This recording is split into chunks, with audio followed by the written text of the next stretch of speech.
What's up, y'all? I have a really quick video for you today.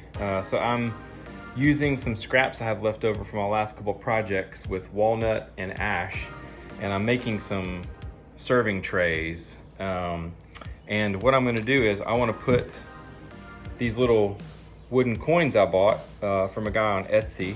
I'll put the link to those in the bottom.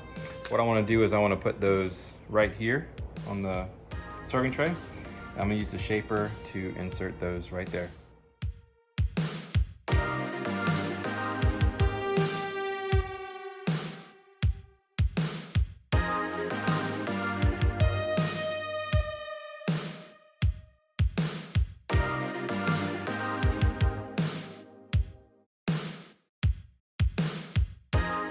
Once again, as you can see,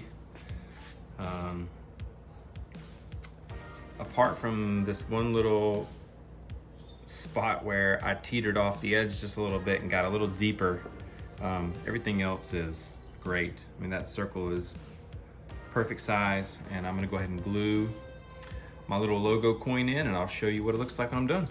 And there you have it. The coin is inlaid into the serving tray.